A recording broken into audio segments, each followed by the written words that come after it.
Em nome do Pai, do Filho e do Espírito Santo. Amém. A graça e a paz da parte de Deus, nosso Pai, nosso Criador, o amor e a ternura e a misericórdia de Jesus Cristo, nosso irmão e Redentor, a luz e a força e a santidade do Espírito Santo, Paráclito, Consolador. Estejam convosco, bendito seja Deus que nos reuniu no amor de Cristo. Caríssimos irmãos e irmãs, sejam todos muito bem-vindos ao programa Palavra para o Teu Dia da Comunidade Luz Divina.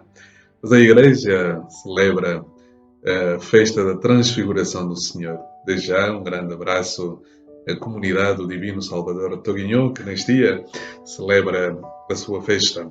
Aí onde está na circunstância concreta do seu dia, ore comigo, ó Deus da vida, com esta linda oração conclusiva da oração das laudes.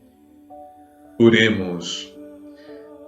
Deus eterno e onipotente, que na gloriosa transfiguração do vosso Filho unigênito, confirmaste os mistérios da fé com o testemunho da lei e dos profetas, e de modo admirável anunciaste a adoção filial perfeita, até que, escutando a palavra do vosso amado Filho, mereçamos participar na sua glória. Ele que vive e reina convosco na unidade do Espírito Santo por todos os séculos dos séculos. Amém. Caríssimos irmãos e irmãs, o Evangelho deste dia extraído de São Lucas, capítulo 9, versículos 28 a 36. São Lucas, capítulo 28, São Lucas, capítulo 9, versículos 28 a 36. Naquele tempo, uns 8 dias depois destas palavras, levando consigo Pedro, João e Tiago, Jesus subiu ao monte para orar. Enquanto orava, modificou-se o aspecto do seu rosto e as vestes tornaram-se-lhe de brancura fulgurante. E 2 homens conversavam com ele, Moisés e Elias, que aparecendo, rodeados da glória, falavam da sua morte, que ia dar-se em Jerusalém. Pedro e os companheiros estavam a cair de sono, mas despertando, viram a sua glória e os 2 homens que estavam com ele. Quando estes iam separar-se dele, Pedro disse a Jesus: Mestre, é bom que continuemos aqui. Façamos 3 tendas, uma para ti, outra para Moisés e outra para Elias. Ele não sabia o que estava a dizer. Enquanto isso dizia, formou-se uma nuvem que os cobriu, e quando entraram na nuvem ficaram atemorizados. E da nuvem saiu uma voz que disse: Este é o meu filho dilecto, escutai-o. E quando a voz se fez ouvir, Jesus ficou só. Os discípulos guardaram silêncio e naqueles dias nada contaram a ninguém do que tinham visto. Palavra da salvação. Glória a vós, Senhor, por este santo Evangelho. Perdoai-nos, Senhor. A alegria do Senhor é a nossa força.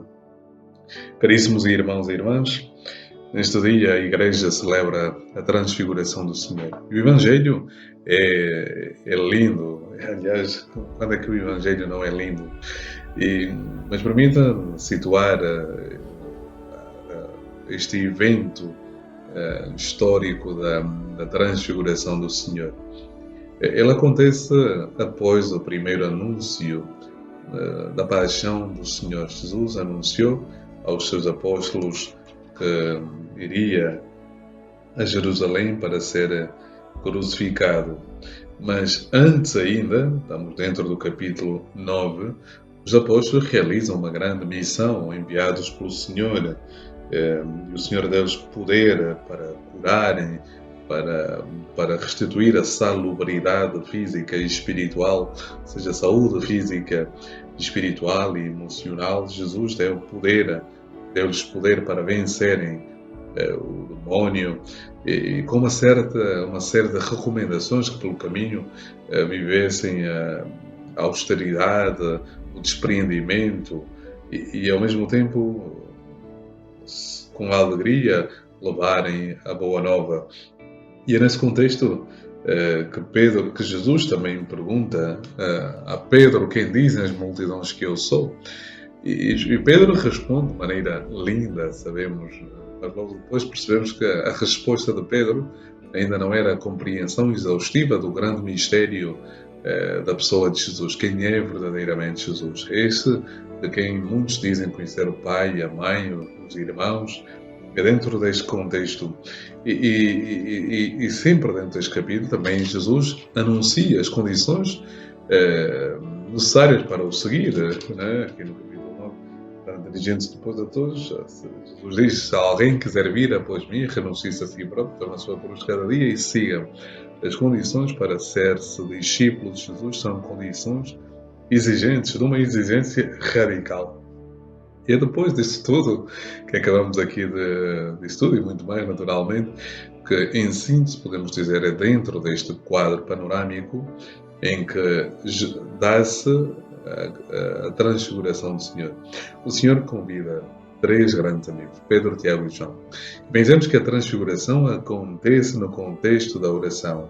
No Evangelho de São Lucas, uma das características fundamentais do Evangelho de São Lucas é que Jesus está sempre em oração. Há um interesse de São Lucas em que tudo remeta para a oração. E a oração é a intimidade com Deus. Estes dias, ainda no ofício de leitura, até sublinhei aqui a minha liturgia, deixa eu ver, do dia 4, na festa de São João Maria Vianney. São João Maria Vianney dizia que a oração não é outra coisa senão a união com Deus. Quando alguém tem o coração puro e unido a Deus, experimenta em si mesmo uma certa suavidade e doçura que inebria e uma luz admirável que o circunda. Nesta íntima união, Deus e a alma são como 2 pedaços de cera, fundidos num só, de tal modo que ninguém mais os pôde separar. Como é bela esta união de Deus com a sua pequena criatura. É uma felicidade que supera toda a compreensão humana. Nós tornamo-nos indignos de orar, mas Deus, na sua bondade, permite-nos falar com Ele. A nossa oração é o incenso que mais lhe agrada. Portanto, meus filhos, o vosso coração é pequeno, mas a oração dilata-o e torna-o capaz de amar a Deus. A oração faz-nos saborear antecipadamente a suavidade do céu. É como se alguma coisa do paraíso descesse até nós. Na oração bem feita, desaparecem as dores como a neve aos raios do sol. É bonito percebermos então o que é a oração. A oração é tudo isso que eu disse. E a transfiguração do Senhor acontece nesse contexto da transfiguração.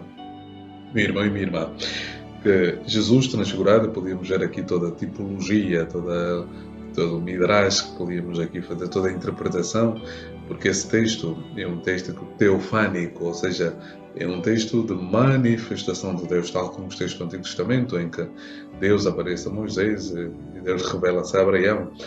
Aqui temos vários elementos que podíamos sublinhar: a nuvem, a voz, a candura das vestes, o sono dos discípulos. Podíamos aprofundar, mas fiquemos com este olhar sobre a oração, que é fundamental no Evangelho de São Lucas e que é o fundamento da vida cristã.